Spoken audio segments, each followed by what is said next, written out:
ਕਿ ਬੀਜੇਪੀ ਪੰਜਾਬ ਦੇ ਵਿੱਚ ਵਾਇਆ ਢੀਂਡਸਾ ਪਰਿਵਾਰ ਐਂਟਰੀ ਮਾਰੂਗੀ, ਸਿੱਖ ਚਿਹਰਾ ਹੋਊਗਾ, ਢੀਂਡਸਾ ਸਾਹਿਬ ਵੱਡੇ ਢੀਂਡਸਾ ਸਾਹਿਬ ਹੋ ਸਕਦੇ ਮੁੱਖ ਮੰਤਰੀ। ਇਹ ਟਾਕਸ ਹੋਈਆਂ ਸੀਗੀਆਂ। ਕਿਹੜੇ ਅਕਾਲੀ ਦਲ ਦੇ ਆਗੂ ਦੇ ਬੀਜੇਪੀ ਦੇ ਲੀਡਰਾਂ ਨਾਲ ਸੰਬੰਧ ਨਹੀਂ ਹੈਗੇ? ਮੈਨੂੰ ਇਹ ਦੱਸ ਦਿਓ। ਅੱਜ ਵੀ ਹੈਗੇ। ਤੁਹਾਡੀ ਆਮ ਆਦਮੀ ਪਾਰਟੀ ਨਾਲ ਗੱਲਬਾਤ ਹੋ ਰਹੀ ਸੀ, ਚਰਚਾ ਆਈ। ਜੇ ਕਿਸਾਨੀ ਮੁੱਦਾ ਸੋਲਵ ਹੋ ਜਾਂਦਾ ਹੈ ਉਸ ਤੋਂ ਬਾਅਦ ਕੋਈ ਪੋਸੀਬਿਲਿਟੀ ਹੈ ਜੇ ਬੀਜੇਪੀ ਪੰਜਾਬ ਦੇ ਵਿੱਚ ਚੋਣ ਲੜਨਾ ਚਾਹੁੰਦੀ ਹੈ, ਹੱਥ ਮਿਲਾਇਆ ਜਾ ਸਕਦਾ ਹੈ। ਪਰ ਇਸ ਬਾਰੇ ਕਦੇ ਚਰਚਾ ਹੋਈ ਕਿ ਨਵਜੋਤ ਸਿੱਧੂ ਕਾਂਗਰਸ ਤੋਂ ਬਾਹਰ ਆਉਂਦੇ ਹੈ ਤਾਂ ਬੈਠ ਕੇ ਟਾਕਸ ਹੋ ਸਕਦੀਆਂ, ਜਾਂ ਕਦੇ ਗੱਲਬਾਤ ਹੋਈ ਹੋਵੇ ਤੁਹਾਡੀ? ਦੇਖੋ, ਉਹਨਾਂ ਨਾਲ ਕੋਈ ਗੱਲ ਨਹੀਂ ਹੋਈ, ਮੈਂ ਇਹ ਸਪਸ਼ਟ ਕਰਾਂਗਾ।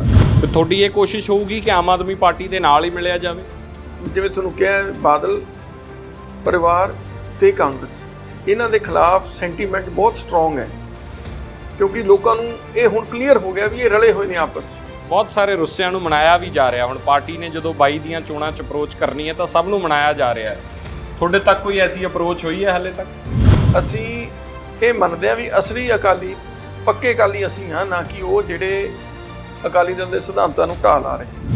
ਖਜ਼ਾਨਾ ਖਾਲੀ ਕਰਕੇ ਦੇ ਗਏ ਤੁਸੀਂ, ਇਹ ਬਹੁਤ ਚਰਚਾ ਹੋਈ ਹੈ ਇਸ ਬਿਆਨ ਦੀ। ਗੱਲ ਇਹ ਹੈ ਖਜ਼ਾਨਾ ਖਾਲੀ ਹੋ ਗਿਆ ਕਿਉਂਕਿ ਦੋਸ਼ ਲੱਗੇ ਨਾ ਕਿ ਸੁਖਬੀਰ ਬਾਦਲ ਕਹਿ ਦਿੰਦੇ ਸੀਗੇ ਕਿ ਆਹ ਬਿਲਡਿੰਗ ਗਿਰਵੀ ਰੱਖ ਦਿਓ, ਗਿਰਵੀ ਹੋ ਗਈ, ਉਹਦੇ ਤੇ ਕਰਜ਼ਾ ਲੈ ਲਿਆ, ਉਹਦੇ ਤੇ ਕਰਜ਼ਾ ਲੈ ਲਿਆ। ਇਹ ਸਭ ਕੁਝ ਦੇ ਭਾਗੀਦਾਰ ਰਹੇ। ਤਾਂ ਹੁਣ ਤਾਂ 5 ਸਾਲ ਹੋ ਗਏ, ਹੁਣ ਤਾਂ ਉਸ ਤੋਂ ਕਈ ਗੁਣਾ ਵੱਧ ਕਰਜ਼ਾ ਚੜਾਤਾ ਇਹਨਾਂ ਨੇ। ਬਹੁਤ ਸਾਰੇ ਸਿਆਸਤਦਾਨ ਸੀਰੀਅਸ ਨਹੀਂ ਲੈਂਦੇ। ਲੱਖਾ ਸਿਧਾਣਾ ਹੋਵੇ, ਦੀਪ ਸਿੱਧੂ ਹੋਵੇ, ਉਹਨਾਂ ਨੂੰ ਲੱਗਦਾ ਕਿ ਇੱਕ ਬਬਲ ਹੈ ਇਹ। ਜਿਹੜਾ ਯੂਥ ਹੈ ਉਹ ਕਿਤੇ ਨਾ ਕਿਤੇ ਇਹ ਜੇ ਆਪਾਂ ਦਰਕਨਾਰ ਕਰਾਂਗੇ ਵੀ ਨਹੀਂ ਤਾਂ ਉਹ ਤਾਂ ਵਿਸ਼ਫੁਲ ਥਿੰਕਿੰਗ ਹੋਏਗੀ। ਬਿਲਕੁਲ ਕਿਤੇ ਨਾ ਕਿਤੇ ਖਾਸ ਤੌਰ ਤੇ ਜਿਹੜੇ ਲੱਖਾ ਸਿਧਾਣਾ, ਉਹਨਾਂ ਦੇ ਸਾਥੀ ਯੂਥ ਉਹਨਾਂ ਤੋਂ ਪ੍ਰਭਾਵਿਤ ਹੈ।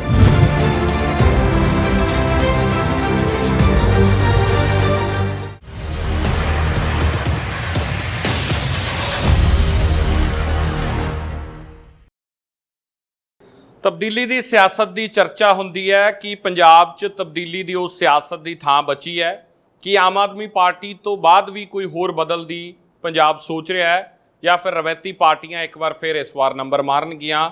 ਗੱਲਬਾਤ ਕਰਾਂਗੇ। ਪਰਮਿੰਦਰ ਸਿੰਘ ਢੀਂਡਸਾ ਸਾਹਿਬ ਸਾਡੇ ਨਾਲ ਨੇ। ਬਹੁਤ ਬਹੁਤ ਸਵਾਗਤ ਹੈ ਜੀ। ਧੰਨਵਾਦ ਜੀ ਮੱਕੜ ਸਾਹਿਬ। ਢੀਂਡਸਾ ਸਾਹਿਬ, ਥਾਂ ਲੱਗਦੀ ਹੈ ਤੁਹਾਨੂੰ, ਆਪਣੀ ਸਪੇਸ ਨਜ਼ਰ ਆ ਰਹੀ ਹੈ ਪੰਜਾਬ ਦੇ ਵਿੱਚ? ਦੇਖੋ, ਇੱਕ ਗੱਲ ਹੈਗੀ ਹੈ ਕਿ ਅੱਜ ਪੰਜਾਬ ਦੇ ਜਿਹੜੇ ਸਿਆਸੀ ਹਾਲਾਤ ਨੇ ਬੜੇ ਫਲੂਇਡ ਸਿਚੁਏਸ਼ਨ ਹੈ, ਵੋਲੇਟਾਈਲ ਨੇ, ਕਿਉਂਕਿ ਬਾਦਲ ਪਰਿਵਾਰ ਤੇ ਕਾਂਗਰਸ ਇਹ ਆਪਦਾ ਵਿਸ਼ਵਾਸ ਗਵਾ ਚੁੱਕੇ ਨੇ। ਲੋਕਾਂ ਦਾ ਕਿਤੇ ਨਾ ਕਿਤੇ ਇਹਨਾਂ ਤੋਂ ਭਰੋਸਾ ਉੱਠ ਗਿਆ। ਆਮ ਆਦਮੀ ਪਾਰਟੀ ਦੀ ਜੋ 2017 ਦੇ ਵਿੱਚ ਜੋ ਵੇਵ ਸੀ ਉਹ ਅੱਜ ਉਨੀ ਨਹੀਂ ਦਿਖ ਰਹੀ। ਸੋ ਕਿਤੇ ਨਾ ਕਿਤੇ ਮੈਂ ਸਮਝਦਾ ਜਿਹੜਾ ਵੋਟਰ ਹੈ ਉਹ ਵੀ ਦੁਵਿਧਾ 'ਚ ਹੈ। ਮੈਂ ਮੰਨਾਂਗਾ ਤੇ ਹਜੇ ਸਮਾਂ ਪਿਆ, ਹਜੇ ਬਹੁਤ ਕੁਝ ਚੇਂਜਸ ਹੋਣੀਆਂ ਨੇ ਸਿਆਸਤ ਦੇ ਵਿੱਚ। ਕਿਸਾਨ ਸੰਘਰਸ਼ ਦੇ ਵਿੱਚੋਂ ਕੀ ਨਿਕਲਦਾ ਹੈ, ਵੇਟ ਕਰ ਰਹੇ ਹੋ ਤੁਸੀਂ ਹਾਲੇ? ਨਹੀਂ, ਉਹ ਤਾਂ ਦੇਖੋ ਵੇਟ ਨਹੀਂ ਕਰ ਰਹੇ, ਬਟ ਉਹ ਇੱਕ ਚੀਜ਼ ਹੈ ਜਿਹੜੀ ਵੈਰੀ ਐਵੀਡੈਂਟ ਹੈ ਵੀ ਉਹ ਹੋਣੀ ਹੈ। ਕਿਸਾਨ ਸੰਘਰਸ਼ 'ਚੋਂ ਜਿਹੜੇ ਕਿਸਾਨ ਆਗੂ ਕੀ ਫੈਸਲਾ ਕਰਨਗੇ। ਨਵਜੋਤ ਸਿੰਘ ਸਿੱਧੂ ਦੇ ਬਾਰੇ ਅੱਜ ਵੀ ਕਿਆਸ ਰਹੀਆਂ ਲੱਗਦੀਆਂ ਵੀ ਕੀ ਉਹਨਾਂ ਨੇ ਕਰਨਾ ਹੈ। ਹੋਰ ਜਿਹੜੀਆਂ ਧਿਰਾਂ ਨੇ ਪੰਜਾਬ, ਤੁਹਾਡੀ ਵੀ ਨਜ਼ਰ ਬਣੀ ਰਹਿੰਦੀ ਹੈ, ਤੁਸੀਂ ਵੀ ਇਸ ਗੱਲ ਤੇ ਨਜ਼ਰ ਬਣਾਏ ਹੋ। ਜਦ ਤੁਸੀਂ ਸਿਆਸਤ 'ਚੋਂ ਤਾਂ ਤੁਹਾਨੂੰ ਹਰ ਚੀਜ਼, ਹਰ ਪਹਿਲੂ ਤੇ ਨਿਗਾਹ ਰੱਖਣੀ ਪੈਂਦੀ ਹੈ। ਤੇ ਇਸ ਤੋਂ ਇਲਾਵਾ ਹੋਰ ਵੀ ਪੰਜਾਬ ਦੀਆਂ ਐਸੀਆਂ ਧਿਰਾਂ ਨੇ, ਜੈਸੇ ਨੌਜਵਾਨ ਆਗੂ ਨੇ ਲੱਖਾ ਸਿਧਾਣਾ, ਦੀਪ ਸਿੱਧੂ। ਸੋ ਐਸੇ ਸਾਰੇ ਜਿਹੜੇ ਫੈਕਟਰਸ ਨੇ। ਤੁਸੀਂ ਸੀਰੀਅਸ ਲੈਂਦੇ ਹੋ ਇਹਨਾਂ ਨੂੰ? ਕਿਉਂਕਿ ਬਹੁਤ ਸਾਰੇ ਸਿਆਸਤਦਾਨ ਸੀਰੀਅਸ ਨਹੀਂ ਲੈਂਦੇ। ਲੱਖਾ ਸਿਧਾਣਾ ਹੋਵੇ, ਦੀਪ ਸਿੱਧੂ ਹੋਵੇ, ਉਹਨਾਂ ਨੂੰ ਲੱਗਦਾ ਕਿ ਇੱਕ ਬਬਲ ਹੈ ਇਹ। ਦੇਖੋ, ਗੱਲ ਇਹ ਨਹੀਂ ਹੈ, ਗੱਲ ਤਾਂ ਹੈ ਵੀ ਕਿ ਜਿਹੜਾ ਵੋਟਰ ਹੈ ਉਹ ਹਰ ਤਰ੍ਹਾਂ ਦਾ ਵੋਟਰ ਹੈ। ਜਿਹੜਾ ਯੂਥ ਹੈ ਉਹ ਕਿਤੇ ਨਾ ਕਿਤੇ ਇਹ ਜੇ ਆਪਾਂ ਦਰਕਨਾਰ ਕਰਾਂਗੇ ਵੀ ਨਹੀਂ ਤਾਂ ਉਹ ਤਾਂ ਵਿਸ਼ਫੁਲ ਥਿੰਕਿੰਗ ਹੋਏਗੀ। ਬਿਲਕੁਲ ਕਿਤੇ ਨਾ ਕਿਤੇ ਖਾਸ ਤੌਰ ਤੇ ਜਿਹੜੇ ਲੱਖਾ ਸਿਧਾਣਾ, ਉਹਨਾਂ ਦੇ ਸਾਥੀ ਯੂਥ ਉਹਨਾਂ ਤੋਂ ਪ੍ਰਭਾਵਿਤ ਹੈ। ਅਸੀਂ ਤਾਂ ਗਰਾਊਂਡ ਲੈਵਲ ਤੇ ਦੇਖਦੇ ਹਾਂ। ਇਸੇ ਤਰ੍ਹਾਂ ਕਿਸਾਨ ਸੰਘਰਸ਼ ਜਿਹੜਾ ਹੈ ਉਹ ਅੱਜ ਪੰਜਾਬ ਦੇ ਹਰ ਘਰ ਦੇ ਵਿੱਚ ਪਹੁੰਚ ਚੁੱਕਿਆ ਹੈ। ਹਰ ਵਿਅਕਤੀ ਉਹਦੇ ਨਾਲ ਜੁੜਿਆ ਹੋਇਆ ਹੈਗਾ ਪੰਜਾਬ ਦਾ। ਸੋ ਉਹਦੇ ਵਿੱਚੋਂ ਜਿਹੜੇ ਕਿਸਾਨ ਆਗੂ ਨੇ ਉਹ ਕੀ ਨਿਰਣਾ ਕਰਦੇ ਨੇ, ਕੀ ਸਿਆਸੀ ਫੈਸਲਾ ਕਰਦੇ ਨੇ, ਜਾਂ ਖੁਦ ਸਿਆਸਤ ਬਾਰੇ ਕੀ ਉਹਨਾਂ ਦੀ ਰਾਏ ਬਣਦੀ ਹੈ, ਉਹ ਚੀਜ਼ਾਂ ਸਾਰੀਆਂ ਹਜੇ ਬੜੇ ਐਸੇ ਚੀਜ਼ਾਂ ਨੇ ਜਿਹੜੀਆਂ ਹਜੇ ਫੈਕਟਰ ਨਹੀਂ ਕੀਤੀਆਂ ਗਈਆਂ। ਤੇ ਉਸ ਤੋਂ ਬਾਅਦ ਸਿਚੁਏਸ਼ਨ ਪੰਜਾਬ ਦੀ ਕਲੀਅਰ ਹੋਏਗੀ। ਪਰ ਅੱਜ ਦੇ ਹਾਲਾਤ ਇਹ ਜ਼ਰੂਰ ਮੈਂ ਕਹਾਂਗਾ ਵੀ ਹਾਂ, ਹਜੇ ਕੋਈ ਕਲੈਰਿਟੀ ਕਿਸੇ ਚੀਜ਼ ਦੀ ਨਹੀਂ ਹੈ। ਤੁਹਾਡੀ ਆਮ ਆਦਮੀ ਪਾਰਟੀ ਨਾਲ ਗੱਲਬਾਤ ਹੋ ਰਹੀ ਸੀ, ਚਰਚਾ ਆਈ, ਫਿਰ ਗੱਲ ਬਿਲਕੁਲ ਠੰਡੀ ਪੈ ਗਈ। ਅੱਜ ਤੁਸੀਂ ਕਿਹਾ ਕਿ ਆਮ ਆਦਮੀ ਪਾਰਟੀ ਪਹਿਲਾਂ ਜਿੰਨੀ ਸਟਰੋਂਗ ਨਹੀਂ ਰਹਿ ਗਈ। ਨਹੀਂ, ਉਹ ਤਾਂ ਮੇਰਾ ਕਿਸੇ ਵੀ ਪਾਰਟੀ ਦੇ ਨਾਲ ਇਸ ਪੱਖ ਤੋਂ ਨਹੀਂ ਮੈਂ ਕਹਿ ਰਿਹਾ। ਮੈਂ ਤਾਂ ਇਹ ਕਹਿ ਰਿਹਾ ਵੀ ਜੋ ਸਾਨੂੰ ਮਹਿਸੂਸ ਹੋ ਰਿਹਾ ਵੀ ਜੋ ਇਕੱਲਾ ਮੈਂ ਨਹੀਂ, ਆਮ ਵੀ ਜਿਹੜੀ ਹੈ ਇਹ ਸਾਰੇ ਮਹਿਸੂਸ ਕਰ ਰਹੇ ਹਾਂ ਵੀ ਜਿਹੜੀ 2015-16 ਦੇ ਵਿੱਚ ਜਿਸ ਤਰ੍ਹਾਂ ਦਾ ਮਾਹੌਲ ਬਣਿਆ ਸੀ, ਅੱਜ ਉਹ ਹਜੇ ਮਾਹੌਲ ਉਹ ਨਹੀਂ ਸਿਰਜ ਸਕੇ। ਕੱਲ੍ਹ ਨੂੰ ਕੀ ਹੁੰਦਾ ਹੈ ਇਹ ਤਾਂ ਹਜੇ ਕੁਝ ਨਹੀਂ ਕਿਹਾ ਜਾ ਸਕਦਾ। ਕੀ ਪਤਾ ਕੱਲ੍ਹ ਨੂੰ ਉਸ ਤੋਂ ਵੱਧ, ਪਿਛਲੇ ਨਾਲੋਂ ਵੀ ਵੱਧ, ਕਿਤੇ ਵੱਧ ਵੋਟਾਂ ਲੈ ਜਾਣ, ਇਹ ਨਹੀਂ ਮੈਂ ਕਹਾਂਗਾ। ਪਰ ਅੱਜ ਦੇ ਜੋ ਮੌਜੂਦਾ ਹਾਲਾਤ ਦੀ ਤੁਸੀਂ ਗੱਲ ਕੀਤੀ ਹੈ, ਉਹਨਾਂ ਦੀ ਮੈਂ ਗੱਲ ਕਰ ਰਿਹਾ। ਸੋ ਉਹ ਹਾਲਾਤ ਮੈਨੂੰ ਇਸ ਤਰ੍ਹਾਂ ਦੇ ਦਿਖ ਰਹੇ ਨੇ। ਤੁਹਾਨੂੰ ਲੱਗਦਾ ਜਿੰਨੀ 2016-17 ਦੇ ਵਿੱਚ ਬਦਲਦੀ ਵੇਵ ਸੀਗੀ, ਤਬਦੀਲੀ ਚਾਹੁੰਦੇ ਸੀ ਲੋਕ, ਉਨੀ ਹੁਣ ਸਟਰੋਂਗ ਨਹੀਂ ਹੈਗੀ ਇਸ ਵਾਰ? ਕੀ ਰਵਾਇਤੀ ਪਾਰਟੀਆਂ ਹੀ ਫਿਰ ਮੁੜ ਤੋਂ ਸਟਰੋਂਗ ਹੋ ਕੇ ਉੱਭਰ ਕੇ ਸਰਕਾਰ ਬਣਾਉਣਗੀਆਂ? ਦੇਖੋ, ਬਹੁਤ ਸਟਰੋਂਗ ਅੰਡਰ ਕਰੰਟ ਹੈ ਇਹ। ਆਪਾਂ ਹਜੇ ਇੱਕ ਗੱਲ ਹੈ ਵੀ ਕੋਈ ਕਲੀਅਰ ਆਲਟਰਨੇਟਿਵ ਹਜੇ ਉੱਭਰ ਕੇ ਸਾਹਮਣੇ ਨਹੀਂ ਆਇਆ।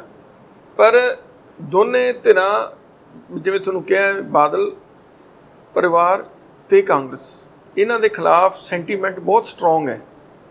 ਕਿਉਂਕਿ ਲੋਕਾਂ ਨੂੰ ਇਹ ਹੁਣ ਕਲੀਅਰ ਹੋ ਗਿਆ ਵੀ ਇਹ ਰਲੇ ਹੋਏ ਨੇ ਆਪਸ 'ਚ। ਇਹ ਜੋ ਵੀ ਕੁਛ ਇੱਕ ਦੂਜੇ ਨੂੰ ਫਾਇਦਾ ਕਰਨ ਲਈ, ਇੱਕ ਦੂਜੇ ਦੇ ਬੈਨੀਫਿਟ ਲਈ, ਇੱਕ ਦੂਜੇ ਨੂੰ ਬਚਾਉਣ ਲਈ ਇਹ ਕੁਛ ਵੀ ਕਰ ਸਕਦੇ ਨੇ। ਸੋ ਇਹਨਾਂ ਦੀ ਇੱਕ ਟੈਕਟੀਕਲ ਅੰਡਰਸਟੈਂਡਿੰਗ ਅੱਜ ਜਗ ਜ਼ਾਹਰ ਹੋ ਗਈ ਹੈ। ਇਸ ਲਈ ਮੈਂ ਸਮਝਦਾ ਉਹ ਸੈਂਟੀਮੈਂਟ ਹੋਰ ਸਟਰੋਂਗ ਹੋਏਗਾ। ਪਰ ਸਿਰਫ ਇੱਕੋ ਹੀ ਚੀਜ਼ ਹੈ ਵੀ ਉਸ ਸੈਂਟੀਮੈਂਟ ਨੂੰ ਜੇ ਇੱਕ ਪਾਸੇ ਨੂੰ ਜੋ ਸਾਰਾ ਹੋਵੇ, ਟਿਲਟ ਹੋਵੇ, ਚਾਹੇ ਕਿਸੇ ਵੀ ਧਿਰ ਵੱਲ ਹੋਵੇ, ਤਾਂ ਜਾ ਕੇ ਇਹ ਜਿਹੜੀ ਹੈ ਇਹਨਾਂ ਦੋਨਾਂ ਨੂੰ ਮਾਤ ਦਿੱਤੀ ਜਾ ਸਕਦੀ। ਲੋਕ ਸੋਚਦੇ ਸੀ ਸੁਖਪਾਲ ਖਹਿਰਾ, ਨਵਜੋਤ ਸਿੱਧੂ, ਪ੍ਰਗਟ ਸਿੰਘ, ਟਕਸਾਲੀ ਅਕਾਲੀ, ਢੀਂਡਸਾ ਪਰਿਵਾਰ, ਡਾਕਟਰ ਗਾਂਧੀ, ਛੋਟੇਪੁਰ, ਇਹ ਸਭ ਇਕੱਠੇ ਹੋਣਗੇ ਸ਼ਾਇਦ ਔਰ ਇੱਕ ਧਿਰ ਬਣ ਕੇ ਸਾਹਮਣੇ ਆਉਣਗੇ ਔਰ ਫਿਰ ਪੰਜਾਬ ਨੂੰ ਕੁਝ ਨਵਾਂ ਦਿਸੂਗਾ। ਸੁਖਪਾਲ ਖਹਿਰਾ ਚਲੇ ਜਾਂਦੇ, ਉਹ ਕਹਿੰਦੇ ਬਹੁਤ ਕੋਸ਼ਿਸ਼ਾਂ ਹੋਈਆਂ ਸੀ ਪਰ ਕੋਈ ਇਨੀਸ਼ੀਏਟ ਨਹੀਂ ਕੀਤਾ, ਕੋਈ ਮੂਹਰੇ ਨਹੀਂ ਲੱਗਿਆ। ਕਿ ਤੁਸੀਂ ਜਿਹੜੀ ਵੇਟ ਦੀ ਗੱਲ ਕਰ ਰਹੇ ਹੋ ਕਿ ਵੇਟ ਕਰ ਰਹੇ ਹਾਂ, ਹਾਲੇ ਬਹੁਤ ਦੇਰ ਨਹੀਂ ਹੋ ਜੂਗੀ, ਇਨੀਸ਼ੀਏਟ ਤਾਂ ਕਰਨਾ ਪਊ? ਨਹੀਂ, ਇਨੀਸ਼ੀਏਟ ਤਾਂ ਬੈਕ ਡੋਰ ਜਿਹੜੀਆਂ ਟਾਕਸ ਚੱਲਦੀਆਂ ਰਹਿੰਦੀਆਂ ਨੇ, ਸਾਰਿਆਂ ਨਾਲ ਹੀ ਰਾਬਤਾ ਹੁੰਦਾ ਹੈ। ਸਾਰੀਆਂ ਪਾਰਟੀਆਂ ਦੀ ਤਕਰੀਬਨ, ਕਿਉਂਕਿ ਇਲੈਕਸ਼ਨ ਈਅਰ ਹੈ, ਸਾਰੀਆਂ ਪਾਰਟੀਆਂ ਹੀ ਆਪਦੇ ਵੱਲੋਂ ਯਤਨ ਕਰਦੀਆਂ ਨੇ। ਸੋ ਅਸੀਂ ਵੀ ਸਾਰਾ ਯਤਨ ਕਰਦੇ ਹਾਂ। ਪਰ ਜਦ ਤੱਕ ਉਹ ਗੱਲ ਨੂੰ ਜਦ ਤੱਕ ਫਲ ਨਹੀਂ ਲੱਗਦਾ, ਉਹਨਾਂ ਚਿਰ ਉਹਨੂੰ ਆਪਾਂ ਜ਼ਾਹਰ ਨਹੀਂ ਕੀਤਾ ਜਾ ਸਕਦਾ। ਪਰ ਇਸ ਗੱਡੀ ਦਾ ਇੰਜਣ ਤਾਂ ਬਣਨਾ ਪਊ ਨਾ ਕਿਸੇ ਨੂੰ, ਉਹ ਕੌਣ ਬਣੂਗਾ? ਦੇਖੋ, ਉਹ ਵੀ ਸਮੇਂ ਨਾਲ ਸਾਰੀਆਂ ਗੱਲਾਂ, ਹਜੇ ਤੁਸੀਂ ਦੇਖੋ ਚੋਣਾਂ ਤੋਂ ਪਹਿਲਾਂ ਉਹ ਸਾਰੀਆਂ ਗੱਲਾਂ ਕਲੀਅਰ ਹੋ ਜਾਣਗੀਆਂ। ਤੇ ਹਜੇ ਜਿਵੇਂ ਤੁਹਾਨੂੰ ਕਿਹਾ ਵੀ ਬੜੇ ਐਕਸ ਫੈਕਟਰਸ ਹਜੇ ਪੰਜਾਬ ਦੀ ਸਿਆਸਤ 'ਚ ਨੇ, ਉਹਨਾਂ ਵੱਲ ਵੀ ਸਾਰਿਆਂ ਦੀ ਨਿਗਾਹ ਨੇ। ਉਸ ਸ਼ਾਇਦ ਉਹਨਾਂ ਵਿੱਚੋਂ ਕੋਈ ਨਾ ਕੋਈ ਚੀਜ਼ ਉੱਭਰ ਕੇ ਸਾਹਮਣੇ ਆਏਗੀ ਤੇ ਇਹ ਇੱਕ ਗਰੁੱਪਿੰਗ ਦੇ ਰੂਪ 'ਚ ਜਿਹੜਾ ਮੈਂ ਸਮਝਦਾ ਇਹਨੂੰ ਇੱਕ ਅੰਜਾਮ ਤੇ ਪਹੁੰਚਾਇਆ ਜਾ ਸਕਦਾ। ਗਰਾਊਂਡ ਤੇ ਚਰਚਾ ਰਹੀ ਬਹੁਤ ਪਹਿਲਾਂ, ਕਿਸਾਨ ਐਜੀਟੇਸ਼ਨ ਤੋਂ ਖਾਸ ਤੌਰ ਤੇ ਪਹਿਲਾਂ, ਕਿ ਬੀਜੇਪੀ ਪੰਜਾਬ ਦੇ ਵਿੱਚ ਵਾਇਆ ਢੀਂਡਸਾ ਪਰਿਵਾਰ ਐਂਟਰੀ ਮਾਰੂਗੀ, ਸਿੱਖ ਚਿਹਰਾ ਹੋਊਗਾ, ਢੀਂਡਸਾ ਸਾਹਿਬ, ਵੱਡੇ ਢੀਂਡਸਾ ਸਾਹਿਬ ਹੋ ਸਕਦੇ ਮੁੱਖ ਮੰਤਰੀ। ਇਹ ਟਾਕਸ ਹੋਈਆਂ ਸੀਗੀਆਂ? ਨਹੀਂ, ਬਿਲਕੁਲ ਇੱਕ ਵੀ ਕੋਈ ਸਾਬਤ ਕਰ ਦੇ ਵੀ ਢੀਂਡਸਾ ਸਾਹਿਬ ਦੇ ਪਾਰਟੀ ਛੱਡਣ ਤੋਂ ਪਹਿਲਾਂ ਕੋਈ ਵੀ ਕਿਸੇ ਤਰ੍ਹਾਂ ਦੀ ਕੋਈ ਟਾਕਸ ਜਾਂ ਕੋਈ ਟੈਕਟੀਕਲ ਅੰਡਰਸਟੈਂਡਿੰਗ ਬੀਜੇਪੀ ਨਾਲ ਹੋਈ ਹੋਵੇ ਤਾਂ ਅਸੀਂ ਸਿਆਸਤ ਛੱਡ ਦਾਂਗੇ। ਕੋਈ ਵੀ ਕਹਿ ਦੇ। ਇਸ ਲਈ ਇਹ ਹੁਣ ਤੱਕ ਜਿੰਨਾ ਚਿਰ ਕਿਸਾਨ ਸੰਘਰਸ਼ ਸੀਗਾ, ਸਾਨੂੰ ਢੀਂਡਸਾ ਸਾਹਿਬ ਨੂੰ ਤਾਂ ਛੱਡੇ ਹੋਏ 2 ਸਾਲ ਹੋ ਗਏ ਸੀ ਉਸ ਤੋਂ ਪਹਿਲਾਂ। ਉਸ ਤੋਂ ਬਾਅਦ ਜਿਹੜਾ 2 ਸਾਲ ਦਾ ਵਿੱਚ ਵਕਫਾ ਸੀ, ਉਸ 2 ਸਾਲ ਦੇ ਵਿੱਚ ਕਦੇ ਪ੍ਰਧਾਨ ਮੰਤਰੀ ਨੂੰ ਮਿਲੇ ਹੋਣ, ਹੋਮ ਮਿਨਿਸਟਰ ਨੂੰ ਮਿਲੇ ਹੋਣ, ਦੱਸ ਦੇਣ ਤਾਂ ਅਸੀਂ। ਸੰਬੰਧ ਹੈਗੇ ਨੇ ਪਹਿਲਾਂ ਦੇਖੋ, ਪਹਿਲਾਂ ਕਿਉਂਕਿ ਪਾਰਟੀ ਸਮਝੌਤਾ ਸੀਗਾ, ਸੰਬੰਧ ਸੀਗੇ। ਇਸ ਚੀਜ਼ ਨੂੰ ਕੋਈ ਵੀ ਨਹੀਂ ਕਹਿ ਸਕਦਾ ਕਿਹੜੇ ਅਕਾਲੀ ਦਲ ਦੇ ਆਗੂ ਦੇ ਬੀਜੇਪੀ ਦੇ ਲੀਡਰਾਂ ਨਾਲ ਸੰਬੰਧ ਨਹੀਂ ਹੈਗੇ। ਮੈਨੂੰ ਇਹ ਦੱਸ ਦਿਓ। ਅੱਜ ਵੀ ਹੈਗੇ? ਨਹੀਂ, ਹੁਣ ਕੋਈ ਸੰਬੰਧ ਨਹੀਂ। ਹੁਣ ਜਦ ਸੰਬੰਧ ਤਾਂ ਰਾਬਤਾ ਜਦ ਹੁੰਦਾ ਉਹਦੇ ਨਾਲ ਹੀ ਸੰਬੰਧ ਹੁੰਦੇ। ਸੰਬੰਧ ਤਾਂ ਰਹਿੰਦੀ ਹੈ ਜੇ ਤੁਸੀਂ ਕਿਸੇ ਨੂੰ ਜਾਣਦੇ। ਤੁਸੀਂ ਮੈਨੂੰ ਜੇ ਆਪਾਂ 2 ਸਾਲ 3 ਸਾਲ ਨਹੀਂ ਮਿਲਾਂਗੇ, ਉਸ ਦਾ ਮਤਲਬ ਇਹ ਨਹੀਂ ਵੀ ਸੰਬੰਧ ਟੁੱਟ ਜਾਂਦੇ ਆ। ਪਰ ਗੱਲ ਹੈ ਵੀ ਕੀ ਸਾਡਾ ਰਾਬਤਾ ਹੈ ਉਹਨਾਂ ਨਾਲ। ਮੈਂ ਇਹ ਗੱਲ ਕਹਿ ਸਕਦਾ, ਦਾਅਵੇ ਨਾਲ ਕਹਿ ਸਕਦਾ, ਕੋਈ ਕਿਸੇ ਤਰ੍ਹਾਂ ਦਾ ਕੋਈ ਰਾਬਤਾ ਨਹੀਂ। ਹਾਲਾਂਕਿ ਸਭ ਤੋਂ ਪਹਿਲਾਂ ਜਦ ਕਿਸਾਨ ਦੇ ਬਿੱਲ ਪਾਸ ਹੋਏ, ਸਭ ਤੋਂ ਪਹਿਲਾਂ ਇਹਨਾਂ ਦੇ ਵਿਰੋਧ ਵਿੱਚ ਚਿੱਠੀ ਸਰਦਾਰ ਸੁਖਦੇਵ ਸਿੰਘ ਢੀਂਡਸਾ ਜੀ ਨੇ ਜੂਨ ਮਹੀਨੇ ਦੇ ਵਿੱਚ ਪ੍ਰਧਾਨ ਮੰਤਰੀ ਨੂੰ ਬੜੀ ਸਖਤ ਚਿੱਠੀ, ਅੱਜ ਵੀ ਉਹ ਪਬਲਿਕ ਪਲੇਟਫਾਰਮਸ ਤੇ ਹੈ, ਇਹਨਾਂ ਕਾਨੂੰਨਾਂ ਦੇ ਉਲਟ ਲਿਖੀ। ਸਾਰੇ ਅਕਾਲੀ ਦਲ, ਬਾਦਲ, ਕਾਂਗਰਸ, ਕੈਪਟਨ ਅਮਰਿੰਦਰ ਸਿੰਘ, ਸਾਰਿਆਂ ਨੇ ਉਸ ਤੋਂ ਬਾਅਦ ਇਨੀਸ਼ੀਏਟ ਕੀਤਾ ਢੀਂਡਸਾ ਸਾਹਿਬ ਸਭ ਤੋਂ ਪਹਿਲੇ ਸੀ ਜਿਨ੍ਹਾਂ ਨੇ ਉਹਦਾ ਵਿਰੋਧ ਜਤਾਇਆ। ਤੇ ਜਿਹੜੀ ਫਸਟ ਜਿਹੜੀ ਆਲ ਪਾਰਟੀ ਮੀਟਿੰਗ ਹੋਈ ਜਿਹਦੇ ਵਿੱਚ ਸਰਦਾਰ ਸੁਖਬੀਰ ਸਿੰਘ ਬਾਦਲ ਵੀ ਹਾਜ਼ਰ ਸੀ, ਜਿਨ੍ਹਾਂ ਨੇ ਕੈਪਟਨ ਅਮਰਿੰਦਰ ਸਿੰਘ ਦੇ ਜੋ ਉਹਨਾਂ ਨੇ ਪ੍ਰਪੋਜ਼ ਕੀਤਾ ਸੀ ਉਹਦਾ ਸਮਰਥਨ ਨਹੀਂ ਕੀਤਾ। ਢੀਂਡਸਾ ਸਾਹਿਬ ਨੇ ਇਹ ਗੱਲ ਬੜੀ ਜ਼ੋਰ ਨਾਲ ਕਹੀ ਸੀ, ਅਸੀਂ ਸਾਰੇ ਇਕੱਠੇ ਹੋ ਕੇ ਇਹਦਾ ਵਿਰੋਧ ਕਰੀਏ ਤਾਂ ਅਸੀਂ ਜਿਹੜਾ ਪੰਜਾਬ ਨੂੰ ਬਚਾ ਸਕਦੇ ਹਾਂ। ਤੇ ਉਦੋਂ ਜੇ ਅੰਡਰਸਟੈਂਡਿੰਗ ਹੁੰਦੀ ਤਾਂ ਅਸੀਂ ਇਸ ਸਭ ਤੋਂ ਪਹਿਲ ਕਿਉਂ ਕਰਦੇ ਵਿਰੋਧ ਕਰਨ ਦੀ। ਜੇ ਕਿਸਾਨੀ ਮੁੱਦਾ ਸੋਲਵ ਹੋ ਜਾਂਦਾ ਹੈ ਉਸ ਤੋਂ ਬਾਅਦ ਕੋਈ ਪੋਸੀਬਿਲਿਟੀ ਹੈ ਜੇ ਬੀਜੇਪੀ ਪੰਜਾਬ ਦੇ ਵਿੱਚ ਚੋਣ ਲੜਨਾ ਚਾਹੁੰਦੀ ਹੈ, ਹੱਥ ਮਿਲਾਇਆ ਜਾ ਸਕਦਾ? ਇਹ ਬਿਲਕੁਲ ਪੋਸੀਬਲ ਨਹੀਂ ਹੈ, ਕਿਉਂਕਿ ਬੀਜੇਪੀ ਦਾ ਜੋ ਅਕਾਲੀ ਦਲ ਦਾ ਜੋ ਸਿਧਾਂਤ ਨੇ ਉਹਦੇ ਨਾਲ ਬੀਜੇਪੀ ਦਾ ਬਿਲਕੁਲ ਜਿਹੜੀ ਵਿਚਾਰਧਾਰਾ ਮੇਲ ਨਹੀਂ ਖਾਂਦੀ। ਅਸੀਂ ਲੈ ਕੇ ਚੱਲੇ ਹਾਂ ਵੀ ਜੋ ਸਾਡਾ ਅਕਾਲੀ ਦਲ ਹੈ, ਅਕਾਲੀ ਦਲ ਸੰਯੁਕਤ, ਉਹ ਪੰਥਕ ਪਰੰਪਰਾਵਾਂ 'ਤੇ ਪਹਿਰਾ ਦੇਗਾ। ਅਸੀਂ ਜੋ ਇੱਕ ਅਕਾਲੀ ਦਲ ਦੀ ਵਿਚਾਰਧਾਰਾ ਸੀ, ਜੋ ਸੋਚ ਸੀ, ਉਹਨੂੰ ਅੱਗੇ ਰੱਖ ਕੇ ਚੱਲਾਂਗੇ। ਸੱਤਾ ਪ੍ਰਾਪਤੀ ਕੋਈ ਸਾਡਾ ਨਿਸ਼ਾਨਾ ਨਹੀਂ ਹੋਏਗਾ। ਅਸੀਂ ਅਕਾਲੀ ਦਲ ਦੀਆਂ ਜਿਹੜੀ ਵਿਚਾਰਧਾਰਾ ਨੂੰ ਜਿਹੜਾ ਮੂਹਰੇ ਰੱਖਣਾ। ਸੋ ਉਹਦੇ ਨਾਲ ਜਿਹੜੀ ਹੈ ਮੈਂ ਸਮਝਦਾ ਬੀਜੇਪੀ ਦੀ ਵਿਚਾਰਧਾਰਾ ਮੇਲ ਨਹੀਂ ਖਾਂਦੀ, ਕਿਉਂਕਿ ਕਿਤੇ ਨਾ ਕਿਤੇ ਅੱਜ ਜੋ ਬੀਜੇਪੀ ਦੇ ਹਾਲਾਤ ਨੇ ਉਹਨਾਂ ਨੇ ਸਮਾਜ ਨੂੰ ਵੰਡਣ ਦਾ ਕੰਮ ਕੀਤਾ ਹੈ ਧਾਰਮਿਕ ਲਾਈਨਾਂ ਦੇ ਉੱਤੇ। ਤੇ ਹਿੰਦੂਵਾਦ ਦਾ ਜਿਹੜਾ ਉਹਨਾਂ ਨੇ ਨਾਅਰਾ ਲੈ ਕੇ ਚੱਲੇ ਨੇ, ਉਹ ਕੋਈ ਵੀ ਅਕਾਲੀ ਦਲ ਜਿਹੜਾ ਦੇ ਨਾਲ ਉਹਦੇ ਨਾਲ ਚੱਲ ਨਹੀਂ ਸਕਦਾ। ਤੁਸੀਂ ਜਿਹੜਾ ਪੁਰਾਣਾ ਅਕਾਲੀ ਦਲ ਕਿਹਾ ਜਾਂਦਾ ਸੀ, ਜਿਨ੍ਹਾਂ ਲਾਈਨਸ 'ਤੇ ਉਹ ਚੱਲਦਾ ਰਿਹਾ, ਅਕਾਲੀ ਦਲ ਵੱਧ ਅਧਿਕਾਰਾਂ ਦੀ ਗੱਲ ਕਰਦਾ ਸੀ, ਪੰਜਾਬ ਦੇ ਪਾਣੀਆਂ ਦੀ ਗੱਲ ਕਰਦਾ ਸੀ, ਚੰਡੀਗੜ੍ਹ ਦੀ ਗੱਲ ਕਰਦਾ ਸੀ, ਪੰਜਾਬ ਤੋਂ ਖੋਏ ਗਏ ਇਲਾਕੇ ਪੰਜਾਬ ਨੂੰ ਵਾਪਸ ਦਿੱਤੇ ਜਾਣ, ਤੁਸੀਂ ਵੀ ਉਹਨਾਂ 'ਤੇ ਹੀ ਸਿਆਸਤ ਕਰਨਾ ਚਾਹੁੰਦੇ ਹੋ? ਦੇਖੋ, ਬਿਲਕੁਲ ਅੱਜ ਸਭ ਤੋਂ ਅਹਿਮ ਸੂਬਿਆਂ ਦੇ ਵੱਧ ਅਧਿਕਾਰਾਂ ਦੀ ਗੱਲ ਹੈ। ਅਕਾਲੀ ਦਲ ਦੀ ਸਭ ਤੋਂ ਪਹਿਲਾਂ ਡਿਊਟੀ ਬਣਦੀ ਹੈ ਵੀ ਉਹ ਗੱਲ 'ਤੇ ਪਹਿਰਾ ਦਿੰਦਾ। ਸਰਦਾਰ ਸੁਖਬੀਰ ਸਿੰਘ ਬਾਦਲ ਨੇ ਸਮਰਥਨ ਕੀਤਾ ਜਦ ਜੰਮੂ ਕਸ਼ਮੀਰ ਨੂੰ ਤੋੜਿਆ ਗਿਆ, ਜਦ ਉਹਨਾਂ ਦੀ ਜਿਹੜੀ ਹੈ 370 ਧਾਰਾ ਤੋੜੀ ਗਈ, ਉਹਨੂੰ ਇੱਕ ਸਟੇਟ ਦਾ ਰੁਤਬਾ ਵੀ ਖਤਮ ਕਰਕੇ ਯੂਨੀਅਨ ਟੈਰੀਟਰੀ ਬਣਾਤਾ। ਤੇ ਜਿਹੜੀ ਪਾਰਟੀ ਹੁਣ ਤੱਕ ਸੂਬਿਆਂ ਦੇ ਵੱਧ ਅਧਿਕਾਰਾਂ ਦੀ ਲੜਾਈ ਲੜਦੀ ਆਵੇ, ਉਹ ਐਸੇ ਫੈਸਲਿਆਂ ਦਾ ਸਮਰਥਨ ਕਰੇ। ਤੁਸੀਂ ਦੇਖੋ, ਇਦੋਂ ਵੱਧ ਮੰਦਭਾਗੀ ਗੱਲ ਹੋ ਸਕਦੀ। ਅੱਜ ਜੇ ਖੇਤੀ ਕਾਨੂੰਨ ਪਾਸ ਹੋਏ ਨੇ, ਇਸੇ ਕਰਕੇ ਪਾਸ ਹੋਏ ਨੇ ਵੀ ਸੂਬਿਆਂ ਦੇ ਅਧਿਕਾਰ ਖੋਏ ਗਏ, ਸੂਬਿਆਂ ਦੇ ਅਧਿਕਾਰ ਘਟਾਏ ਗਏ। ਖੇਤੀਬਾੜੀ ਕਾਨੂੰਨ ਜਿਹੜਾ ਉਹ ਕਮਰਸ ਜਾਂ ਫੂਡ ਐਂਡ ਸਿਵਲ ਸਪਲਾਈਜ਼ ਮਹਿਕਮਿਆਂ ਦੇ ਅੰਡਰ ਲਿਆ ਕੇ ਉਹਨਾਂ ਨੂੰ ਪਾਸ ਕਰਵਾਇਆ ਗਿਆ। ਇਨਡਾਇਰੈਕਟ ਜਿਹੜਾ ਹੈ ਸੂਬਿਆਂ ਦੇ ਅਧਿਕਾਰਾਂ 'ਤੇ ਉਹ ਸਿੱਧਾ ਜਿਹੜਾ ਹਮਲਾ ਹੈ। ਸੋ ਜੇ ਅੱਜ ਸਾਡੀਆਂ ਜੋ ਸਮੱਸਿਆਵਾਂ ਨੇ ਪੰਜਾਬ ਦੀਆਂ, ਉਹ 90% ਇਸ ਗੱਲ ਨਾਲ ਜੁੜੀਆਂ ਨੇ ਵੀ ਸੂਬਿਆਂ ਦੇ ਅਧਿਕਾਰ ਖੋਏ ਗਏ ਨੇ। ਸੂਬਿਆਂ ਦੇ ਅਧਿਕਾਰ ਦਿਨ ਪਰ ਦਿਨ ਹੌਲੀ ਹੌਲੀ ਜਿਹੜੀਆਂ ਵੀ ਸਰਕਾਰਾਂ ਆਉਂਦੀਆਂ ਉਹ ਉਹਨਾਂ ਨੂੰ ਘਟਾ ਰਹੀਆਂ। ਸੋ ਇਹ ਸਾਡਾ ਸਭ ਤੋਂ ਪਹਿਲਾ ਮੁੱਦਾ ਮੈਂ ਸਮਝਦਾ, ਕੋਈ ਇਕੱਲਾ ਸਾਡਾ ਨਹੀਂ। ਜੇ ਅਸੀਂ ਸਹੀ ਢੰਗ ਨਾਲ ਸੋਚੀਏ ਤਾਂ ਹਰ ਖੇਤਰੀ ਪਾਰਟੀ ਲਈ ਅੱਜ ਸਭ ਤੋਂ ਵੱਡੀ ਲੜਾਈ ਇਹ ਹੋਣੀ ਚਾਹੀਦੀ ਹੈ ਵੀ ਸੂਬਿਆਂ ਨੂੰ ਵੱਧ ਅਧਿਕਾਰ ਦਿੱਤੇ ਜਾਣ, ਤਾਂ ਫੈਡਰਲ ਸਿਸਟਮ ਬਚ ਸਕਦਾ ਹੈ, ਤਾਂ ਜਿਹੜਾ ਹੈ ਇਹ ਤਾਨਾਸ਼ਾਹੀ ਰਵੱਈਆ ਜਿਹੜਾ ਹੈ ਇਹ ਤੋਂ ਅਸੀਂ ਬਚ ਸਕਦੇ ਹਾਂ। ਨਵਜੋਤ ਸਿੰਘ ਸਿੱਧੂ ਨੂੰ ਐਕਸ ਫੈਕਟਰ ਮੰਨਦੇ ਹੋ? ਤੁਹਾਨੂੰ ਲੱਗਦਾ ਹੈ ਕਿ ਉਹਨਾਂ ਦਾ ਜੋ ਡਿਸੀਜਨ ਹੋਊਗਾ ਉਹ ਪੰਜਾਬ ਦੀ ਸਿਆਸਤ ਤੈਅ ਕਰੂਗਾ? ਬਾਈ ਦੀ ਨਹੀਂ, ਸਿਆਸਤ ਤੈਅ ਨਹੀਂ ਕਰੇਗਾ, ਇਹ ਗੱਲ ਨੂੰ ਤੁਸੀਂ ਨਹੀਂ ਕਹਿ ਸਕਦੇ ਵੀ ਸਿਆਸਤ ਤੈਅ ਕਰੂ, ਬਟ ਉਹ 'ਤੇ ਇਫੈਕਟ ਪ੍ਰਭਾਵ ਉਹਦਾ ਜ਼ਰੂਰ ਹੋਊਗਾ। ਇਸ ਚੀਜ਼ ਦਾ ਜੋ ਉਹ ਫੈਸਲਾ ਕਰਦੇ ਨੇ ਤੇ ਉਹਦਾ ਕਿਤੇ ਨਾ ਕਿਤੇ ਪ੍ਰਭਾਵ ਹੋਏਗਾ। ਸੀਐਮ ਚਿਹਰਾ ਮੰਨਦੇ ਹੋ ਤੁਸੀਂ ਉਹਨਾਂ ਨੂੰ? ਦੇਖੋ, ਤਾਂ ਲੋਕ ਮੰਨਦੇ, ਮੈਂ ਤਾਂ ਕੌਣ ਮੰਨਣ ਵਾਲਾ। ਗੱਲ ਇਹ ਵੀ ਸੀਐਮ ਤਾਂ ਚਿਹਰੇ ਬਹੁਤ ਪਹਿਲਾਂ ਵੀ ਰਹੇ ਆ, ਅੱਗੇ ਵੀ ਆਉਣਗੇ, ਪਰ ਗੱਲ ਇਹ ਹੈ ਵੀ ਦੁੱਖ ਦੀ ਗੱਲ ਹੈ ਵੀ ਹੁਣ ਤੱਕ ਪਿਛਲੇ ਲੰਬੇ ਸਮੇਂ ਤੋਂ ਕਿਸੇ ਨੇ ਡਿਲੀਵਰ ਨਹੀਂ ਕੀਤਾ। ਜਿਨ੍ਹਾਂ ਨੂੰ ਕੈਪਟਨ ਅਮਰਿੰਦਰ ਸਿੰਘ ਜੀ ਨੂੰ ਜਿਸ ਢੰਗ ਦੇ ਨਾਲ ਉਹਨਾਂ ਨੂੰ ਵੋਟਾਂ ਪਾਈਆਂ, ਸ਼ਾਇਦ ਪਿਛਲੇ ਲੰਬੇ ਸਮੇਂ ਤੋਂ ਕਿਸੇ ਵੀ ਇੱਕ ਲੀਡਰ ਨੂੰ ਇਸ ਤਰੀਕੇ ਦਾ ਸਮਰਥਨ ਨਹੀਂ ਮਿਲਿਆ ਲੋਕਾਂ ਦਾ, ਪਰ ਉਹ ਬਿਲਕੁਲ ਉਹਨਾਂ ਦੇ ਆਸਾਂ 'ਤੇ ਪਾਣੀ ਫੇਰਤਾ। ਸੋ ਉਹਨਾਂ ਤੋਂ ਨਿਰਾਸ਼ ਹੋ ਕੇ ਲੋਕ ਹੁਣ ਦੂਜੇ ਲੀਡਰਾਂ ਵੱਲ ਝਾਕ ਰਹੇ। ਤਾਂ ਹੀ ਚਾਹੇ ਨਵਜੋਤ ਸਿੱਧੂ ਨੇ ਜਾਂ ਹੋਰ ਕੋਈ ਲੀਡਰ ਨੇ, ਉਹਨਾਂ ਦੀ ਗੱਲ ਚੱਲਦੀ ਹੈ, ਕਿਉਂਕਿ ਮੌਜੂਦਾ ਚਾਹੇ ਲੀਡਰਸ਼ਿਪ ਹੈ ਉਹ ਟੋਟਲੀ ਫੇਲ ਹੋਈ ਹੈ। ਪਰ ਇਸ ਬਾਰੇ ਕਦੇ ਚਰਚਾ ਹੋਈ ਕਿ ਨਵਜੋਤ ਸਿੱਧੂ ਕਾਂਗਰਸ ਤੋਂ ਬਾਹਰ ਆਉਂਦੇ ਹੈ ਤਾਂ ਬੈਠ ਕੇ ਟਾਕਸ ਹੋ ਸਕਦੀਆਂ, ਜਾਂ ਕਦੇ ਗੱਲਬਾਤ ਹੋਈ ਹੋਵੇ ਤੁਹਾਡੀ? ਦੇਖੋ, ਉਹਨਾਂ ਨਾਲ ਕੋਈ ਗੱਲ ਨਹੀਂ ਹੋਈ, ਮੈਂ ਇਹ ਸਪਸ਼ਟ ਕਰਾਂਗਾ, ਕਿਉਂਕਿ ਜਿੰਨਾ ਚਿਰ ਉਹ ਕਾਂਗਰਸ 'ਚ ਨੇ ਉਹਨਾਂ ਚਿਰ ਤਾਂ ਸਾਡੇ ਨਾਲ ਕੋਈ ਰਾਬਤਾ ਕਰਨ ਦਾ ਜਾਂ ਕੋਈ ਉਹਨਾਂ ਨਾਲ ਸਾਡੇ ਮੇਲ ਹੋਣ ਦਾ ਸੰਭਵ ਹੀ ਨਹੀਂ।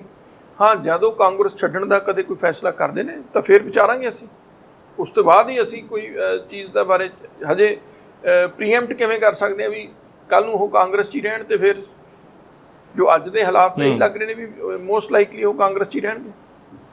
ਚੌਥੀ ਵੱਡੀ ਧਿਰ ਦੀ ਸਪੇਸ ਜਿਹੜੀ ਹੈ ਉਹਦੇ 'ਚ ਕੌਣ ਹੋ ਸਕਦੇ? ਫਿਰ ਆਮ ਆਦਮੀ ਪਾਰਟੀ ਤਾਂ ਹੁਣ ਇਹ ਕਲੀਅਰ ਕਰ ਗਈ ਹੈ ਕਿ ਅਸੀਂ ਆਪਣਾ CM ਚਿਹਰਾ ਵੀ ਦੇ ਰਹੇ ਹਾਂ, ਕੁੰਵਰ ਵਿਜੇ ਪ੍ਰਤਾਪ ਉੱਥੇ ਸ਼ਾਮਲ ਹੁੰਦੇ ਨੇ, ਉਸ ਦਿਨ ਅਰਵਿੰਦ ਕੇਜਰੀਵਾਲ ਕਲੀਅਰ ਕਰ ਗਏ ਸਿੱਖ ਚਿਹਰਾ ਹੋਊਗਾ। ਹੁਣ ਤਾਂ ਚੌਥੀ ਸਪੇਸ ਹੋਊਗੀ ਫਿਰ ਤੀਜੀ ਨਾਲੋਂ। ਨਹੀਂ ਦੇਖੋ, ਤੀਜੀ ਸਪੇਸ ਅਸੀਂ ਜਦ ਚੌਥੀ ਸਪੇਸ ਦੀ ਗੱਲ ਕਰਦੇ ਹਾਂ, ਅਸੀਂ ਇਹ ਕਹਿੰਦੇ ਹਾਂ ਵੀ BJP, ਬਾਦਲ ਦਲ ਅਤੇ ਕਾਂਗਰਸ, ਇਹਨਾਂ ਤੋਂ ਬਿਨਾਂ ਜਿਹੜੀ ਹੈ ਚੌਥੀ ਜਿਹੜੀ ਹੈ ਇੱਕ ਜਿਹੜੀ ਧਿਰ ਬਣਾਉਣ ਦੀ ਲੋੜ ਹੈ। ਉਹਨੂੰ ਤੀਜੀ ਧਿਰ ਕਹਿ ਲਓ ਜਾਂ ਚੌਥੀ ਧਿਰ, ਜਿਹੜਾ ਮਰਜ਼ੀ। ਤਾਂ ਆਮ ਆਦਮੀ ਪਾਰਟੀ ਨਾਲ ਹਾਲੇ ਵੀ ਪੋਸੀਬਿਲਿਟੀਜ਼ ਹੈਗੀਆਂ। ਕਾਰਨ ਮੈਂ ਦੱਸਦਾ, ਕਿਉਂਕਿ ਅਸੀਂ ਸਮਝਦੇ ਹਾਂ ਵੀ ਜੇ ਓਪੋਜੀਸ਼ਨ ਜਿਹੜੀ ਤੀਜੀ ਧਿਰ ਦੀ ਜਿਹੜੀ ਵੋਟ ਹੈ ਜੇ ਉਹ ਖਿੰਡੇਗੀ ਤਾਂ ਫਿਰ ਉਹਦਾ ਫਾਇਦਾ ਜਿਹੜੀਆਂ ਐਸਟੈਬਲਿਸ਼ ਧਿਰਾਂ ਨੇ ਉਹਨਾਂ ਨੂੰ ਹੋਊਗਾ। ਉਹਦੀਆਂ 4 ਧਿਰਾਂ ਬਣ ਜਾਣ, 5 ਧਿਰਾਂ ਬਣ ਜਾਣ, ਤੇ ਇਹ ਚਾਹੇ ਕਾਂਗਰਸ ਹੈ ਚਾਹੇ ਬਾਦਲ ਦਲ ਹੈ, ਉਹ ਚਾਹਣਗੇ ਵੀ ਵੱਧ ਤੋਂ ਵੱਧ ਜਿਹੜੀਆਂ ਧਿਰਾਂ ਇਲੈਕਸ਼ਨ ਲੜਨ, ਵੋਟ ਖਿੰਡੇ, ਤੇ ਜਿਹੜਾ ਸਾਨੂੰ ਦੁਬਾਰੇ ਮੌਕਾ ਮਿਲੇ ਵੀ ਅਸੀਂ ਸੱਤਾ ਚਾਹੀਏ। ਤੁਹਾਡੀ ਇਹ ਕੋਸ਼ਿਸ਼ ਹੋਊਗੀ ਕਿ ਆਮ ਆਦਮੀ ਪਾਰਟੀ ਦੇ ਨਾਲ ਹੀ ਮਿਲਿਆ ਜਾਵੇ? ਇਕੱਲੀ ਆਮ ਆਦਮੀ ਪਾਰਟੀ ਨਹੀਂ, ਹੋਰ ਵੀ ਸਾਰੀਆਂ ਧਿਰਾਂ ਨੂੰ ਇਕੱਠੇ ਹੋਣਾ ਚਾਹੀਦਾ, ਕਿਉਂਕਿ ਇਕੱਲਾ ਸਾਡੇ ਕੋਈ ਕਹਿਣ ਦੇ ਵਿੱਚ ਤਾਂ ਗੱਲ ਹੈ ਨਹੀਂ। ਇਹ ਤਾਂ ਜਦ ਤੱਕ ਸਾਰੇ ਆਪ ਮਨ ਬਣਾ ਕੇ ਨਹੀਂ ਫੈਸਲਾ ਕਰਦੇ ਉਦੋਂ ਤੱਕ ਕੁਝ ਨਹੀਂ ਕਿਹਾ ਜਾ ਸਕਦਾ। ਚਾਹੇ ਕਮਿਊਨਿਸਟ ਹੈਗੇ ਨੇ, ਚਾਹੇ ਜਿੰਨੀ ਵੀ ਵੋਟ ਹੈ ਕਿਸੇ ਦੀ, ਚਾਹੇ ਅਕਾਲੀ ਦਲ ਨੇ, ਚਾਹੇ ਕਿਸਾਨ ਸੰਘਰਸ਼ ਦੇ ਵਿੱਚੋਂ ਹੈ ਜਿਹੜਾ ਵੀ ਕੋਈ ਚੀਜ਼ ਸਾਹਮਣੇ ਆਉਂਦੀ ਹੈ, ਚਾਹੇ ਆਮ ਆਦਮੀ ਪਾਰਟੀ ਹੈ, ਇਹ ਆਖਰ ਇਹ ਕਿਤੇ ਨਾ ਕਿਤੇ ਕੁਛ ਸੈਕਸ਼ਨ ਨੂੰ ਰਿਪਰੈਜ਼ੈਂਟ ਕਰਦੇ ਆ, ਵੱਧ ਹੋਵੇ ਘੱਟ ਹੋਵੇ। ਉਸ ਤੋਂ ਉਹ ਜੇ ਵੋਟ 'ਚ ਖਿੰਡਦੀ ਹੈ ਤਾਂ ਉਹਦਾ ਮੇਰਾ ਮੰਨਣਾ ਹੈ ਵੀ ਉਹਦਾ ਫਿਰ ਦੋਨੇ ਧਿਰਾਂ ਨੂੰ ਫਾਇਦਾ ਹੋਵੇਗਾ। ਪਰਮਿੰਦਰ ਢੀਂਡਸਾ ਵੀ ਆਪਣੇ ਆਪ ਨੂੰ CM ਚਿਹਰਾ ਦੇਖਦੇ ਆ, ਕਿਉਂਕਿ ਫਾਈਨਾਂਸ ਮਿਨਿਸਟਰੀ ਤੋਂ ਬਾਅਦ ਤਾਂ ਹੁਣ CM ਚਿਹਰਾ ਹੀ ਰਹਿ ਜਾਂਦਾ। ਨਹੀਂ ਦੇਖੋ, ਮੇਰਾ ਤਾਂ ਇੱਕੋ ਹੀ ਹੈ ਵੀ ਅਸੀਂ ਜੇ ਪੰਜਾਬ ਨੂੰ CM ਕੋਈ ਵੀ ਹੋਵੇ, ਪੰਜਾਬ ਨੂੰ ਅਸੀਂ ਚੰਗਾ ਪ੍ਰਬੰਧ ਦੇ ਸਕੀਏ, ਉਹਦੇ ਵਿੱਚ ਹਿੱਸਾ ਪਾ ਸਕੀਏ, CM ਕੋਈ ਬਣ ਜਾਏ। ਮੈਂ ਤਾਂ ਇਹ ਵੀ ਕਹਾਂਗਾ ਵੀ ਸਾਡੀ ਤਾਂ ਕੋਈ ਸ਼ਰਤ ਹੀ ਨਹੀਂ ਹੈ, ਚਾਹੇ ਅਸੀਂ ਤਾਂ ਜਿਹੜਾ ਹੈ ਸਮਰਥਨ ਕਰਨ ਨੂੰ ਵੀ ਤਿਆਰ ਹਾਂ ਬਿਨਾਂ ਸ਼ਰਤ ਤੋਂ, ਵੀ ਇੱਕ ਆਲਟਰਨੇਟਿਵ ਪੰਜਾਬ ਨੂੰ ਚਾਹੀਦਾ। ਪੰਜਾਬ ਦੀਆਂ ਜਿਹੜੀਆਂ ਲੋਕਾਂ ਦੀਆਂ ਭਾਵਨਾਵਾਂ ਨੇ ਉਹ ਪੂਰੀਆਂ ਹੋਣੀਆਂ ਚਾਹੀਦੀਆਂ ਨੇ, ਲੋਕ ਚਾਹੁੰਦੇ ਨੇ, ਉਹ ਲੋਕਾਂ ਦੀਆਂ ਭਾਵਨਾਵਾਂ ਨੂੰ ਫੜ ਲੱਗੇ, ਉਹ ਸਾਡੀ ਡਿਊਟੀ ਹੈ ਵੀ ਅਸੀਂ ਉਹਦੇ ਵਾਸਤੇ ਯਤਨ ਕਰੀਏ। ਆਮ ਆਦਮੀ ਪਾਰਟੀ ਇੱਕ ਚਿਹਰਾ ਲੱਭ ਰਹੀ ਹੈ, ਮੈਂ ਤਾਂ ਉਸ ਸੰਦਰਭ 'ਚ ਸਵਾਲ ਪੁੱਛ ਰਿਹਾ। ਨਹੀਂ ਦੇਖੋ, CM ਦਾ ਚਿਹਰਾ ਆਮ ਆਦਮੀ ਪਾਰਟੀ ਦਾ ਆਪਦਾ ਉਹਨਾਂ ਦਾ ਫੈਸਲਾ ਹੈ, ਜੋ ਪਾਰਟੀ ਉਹਨਾਂ ਨੇ ਕਰਨਾ। ਸਾਡੀ ਇੱਕ ਆਪਦੀ ਪਾਰਟੀ ਹੈ, ਸੋ ਮਰਜਰ ਪੋਸੀਬਲ ਹੈ, ਕਿਉਂਕਿ ਪਿਛਲੀ ਵਾਰ ਇੱਕ ਗੱਲ ਹੋਈ ਸੀ ਜਦੋਂ ਤੁਸੀਂ ਕਿਹਾ ਸੀ ਕਿ ਗੱਲਬਾਤ ਹੋਈ ਹੈ, ਪਰ ਉਹਨਾਂ ਨੇ ਕਿਹਾ ਕਿ ਮਰਜ ਕਰ ਦਿਓ। ਕੀ ਮਰਜਰ ਪੋਸੀਬਲ ਹੈ? ਮਰਜਰ ਪੋਸੀਬਲ ਨਹੀਂ ਹੈ, ਕਿਉਂਕਿ ਡਿਫਰੈਂਟ ਆਈਡੀਓਲੋਜੀਜ਼ ਰਿਪਰੈਜ਼ੈਂਟ ਕਰਦੇ ਆ।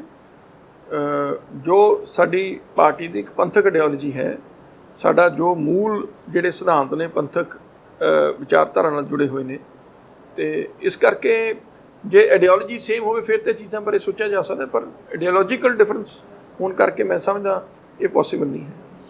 ਇੱਕ ਜੰਗ ਜਿਹੜੀ ਹੁਣ ਕਾਂਗਰਸ ਚੱਲ ਰਹੀ ਹੈ, ਜਾਂਦੇ ਜਾਂਦੇ ਉਹਦੇ ਤੇ ਤੁਹਾਡੀ ਟਿੱਪਣੀ ਚਾਹਣਾ ਕਿ ਨੌਕਰੀਆਂ ਦਿੱਤੀਆਂ ਜਾ ਰਹੀਆਂ ਵਿਧਾਇਕਾਂ ਨੂੰ, ਔਰ ਅਧਿਆਪਕ ਹੋਣ ਜਾਂ ਸਪੋਰਟਸਮੈਨ ਹੋਣ ਅੱਜ ਉਹ ਸੜਕਾਂ ਤੇ ਰੁਲਦੇ ਆ। ਮੈਨੂੰ ਹੈਰਾਨੀ ਇਸ ਗੱਲ ਦੀ ਹੈ ਕਿ 40 ਸਾਲ ਬਾਅਦ ਇਹਨਾਂ ਨੂੰ ਯਾਦ ਆ ਗਿਆ। ਉਸ ਤੋਂ ਬਾਅਦ ਕਿੰਨੀਆਂ ਸਰਕਾਰਾਂ ਬਣੀਆਂ, ਸਰਦਾਰ ਬੇਅੰਤ ਸਿੰਘ ਦੀ ਸਰਕਾਰ ਬਣੀ, ਕੈਪਟਨ ਅਮਰਿੰਦਰ ਸਿੰਘ ਦੀ ਸਰਕਾਰ ਬਣੀ, ਕਿ ਉਦੋਂ ਨਹੀਂ ਇਹਨਾਂ ਨੂੰ ਯਾਦ ਆਇਆ ਵੀ ਇਹਨਾਂ ਨੂੰ ਨੌਕਰੀਆਂ ਦੇਣੀਆਂ। ਪਹਿਲੀ ਗੱਲ ਤਾਂ ਨੌਕਰੀ ਦੇਣੀ ਬਣਦੀ ਨਹੀਂ।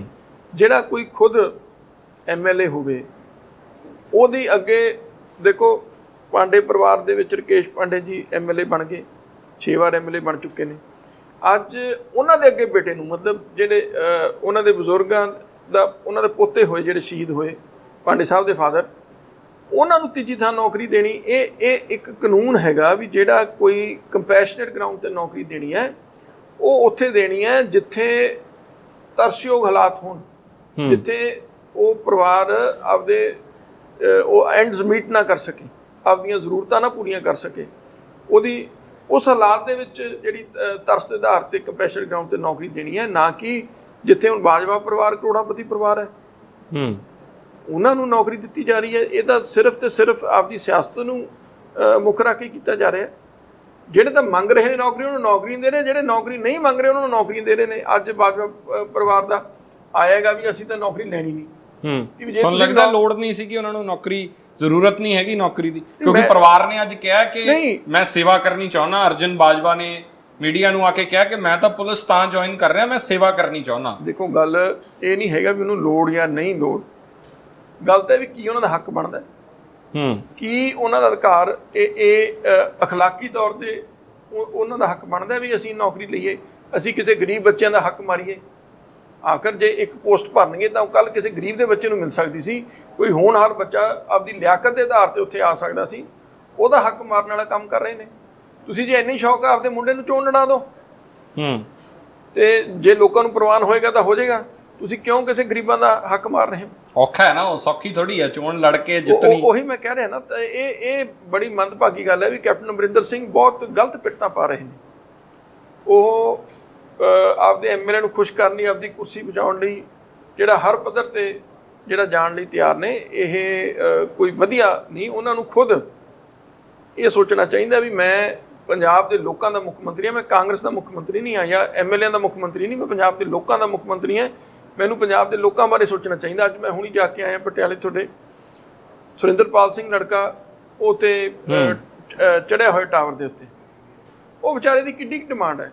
ਉਹ ਕਹਿੰਦੇ ਵੀ ਸਾਨੂੰ ਮੈਰਿਟ ਦੇ ਆਧਾਰ ਤੇ ਤੁਸੀਂ ਨੌਕਰੀ ਦਿਓ, ਜਿਹੜੀ ਅਸੀਂ ਕੁਆਲੀਫਿਕੇਸ਼ਨ ਜਿਹੜੇ ਟੈਟ ਜਾਂ ਈਟੀਟੀ ਪਾਸ ਹੈ, ਜਿਹੜੇ ਉਸ ਸਪੈਸੀਫਿਕ ਜੌਬ ਲਈ ਕੁਆਲੀਫਾਈਡ ਨੇ, ਜਿਨ੍ਹਾਂ ਨੂੰ ਸਪੈਸੀਫਿਕ ਕੁਆਲੀਫਿਕੇਸ਼ਨ ਹੀ ਉਸ ਜੌਬ ਵਾਸਤੇ ਦਿੱਤੀ ਗਈ ਹੈ, ਉਹਨਾਂ ਨੂੰ ਤੁਸੀਂ ਪਹਿਲ ਦਿਓ।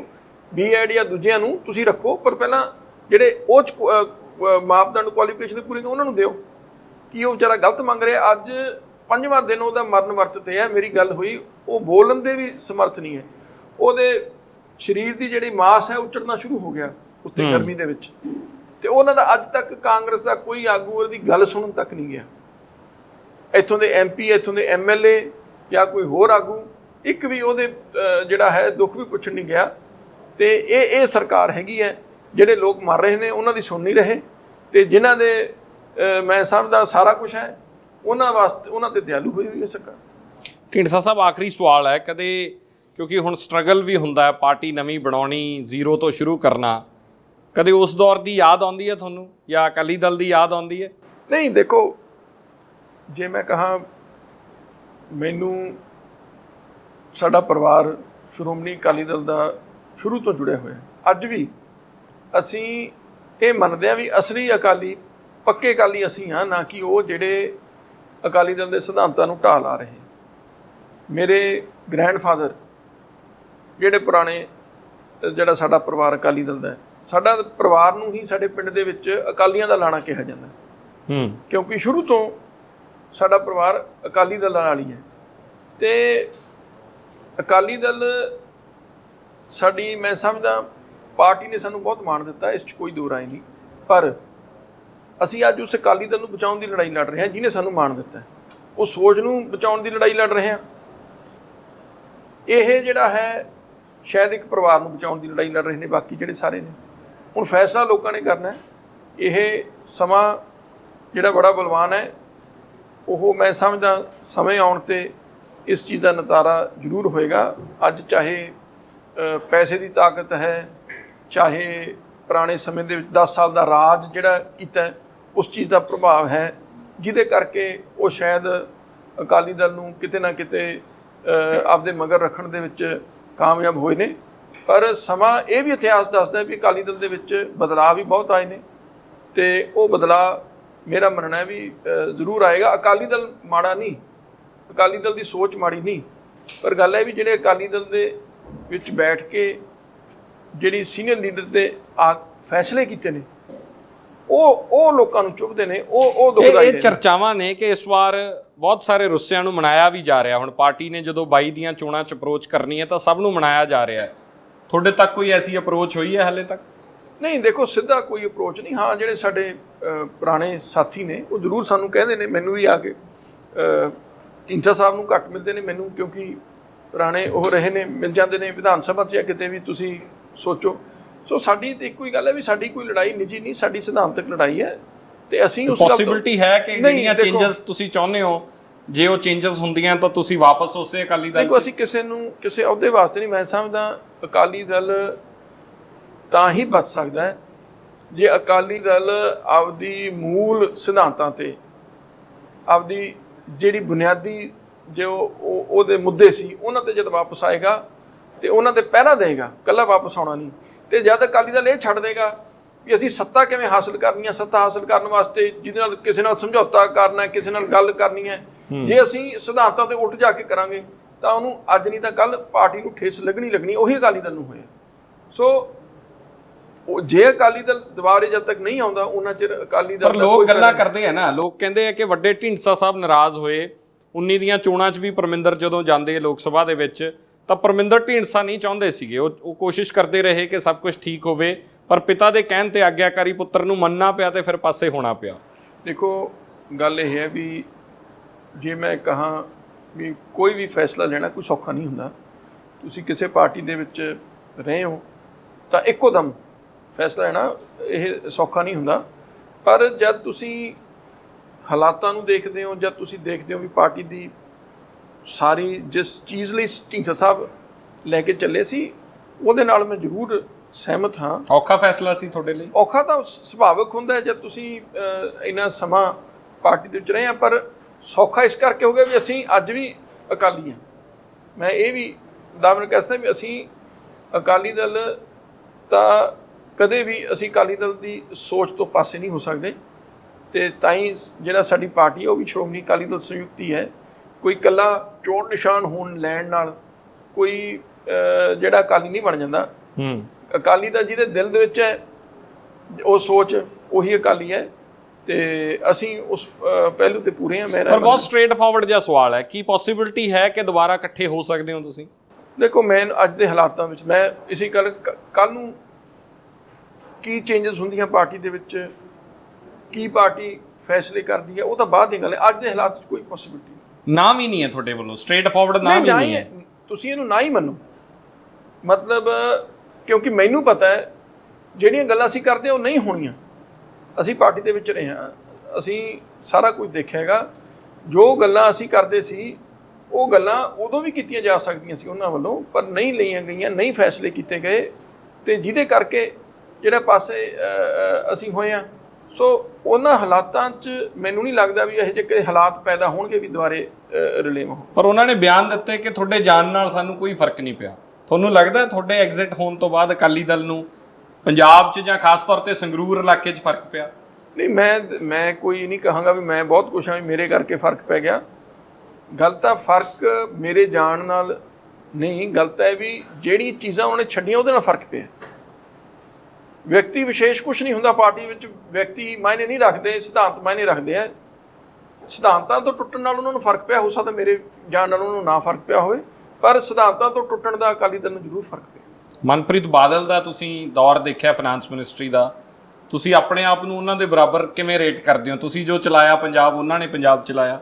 ਮੈਂ ਆਪਦੇ ਆਪ ਨੂੰ ਰੇਟ ਕਿਵੇਂ ਕਰ ਸਕਦਾ? ਇਹ ਤਾਂ ਰੇਟ ਲੋਕਾਂ ਨੇ ਕਰਨਾ ਵੀ ਕਿਵੇਂ ਚਲਾਇਆ। ਤੁਸੀਂ ਇਹ ਦੇਖਿਆ ਨਾ 5 ਸਾਲ ਦੌਰ ਦੇਖਿਆ ਤੁਸੀਂ। ਮੈਂ ਕਹਿ ਸਕਦਾ, ਦੇਖੋ ਉਹਨਾਂ ਦੇ ਵਿੱਚ ਕਮੀਆਂ ਜੋ ਰਹੀਆਂ ਉਹ ਜ਼ਰੂਰ ਆਪਾਂ ਕਹਿ ਸਕਦੇ ਹਾਂ, ਪਰ ਗੱਲ ਇਹ ਹੈ ਵੀ ਤੁਸੀਂ ਆਪਦੇ ਆਪ ਨੂੰ ਕਿਸੇ ਦੇ ਨਾਲ ਮੁਕਾਬਲੇ ਕਰਕੇ ਕਰਨਾ ਉਹ ਮੇਰੇ ਵਾਸਤੇ ਉਚਿਤ ਨਹੀਂ ਹੋਏਗਾ।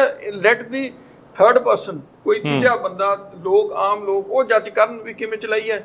ਮੇਰਾ ਜੱਜ ਕਰਨਾ ਤਾਂ ਬਣਦਾ ਹੀ ਨਹੀਂ, ਕਿਉਂਕਿ ਕਿਹੜਾ ਬੰਦਾ ਕਹੂਗਾ ਵੀ ਮੈਂ ਜ਼ਿਆਦਾ ਚੰਗਾ, ਉਹ ਮਾੜੇ ਹੈ।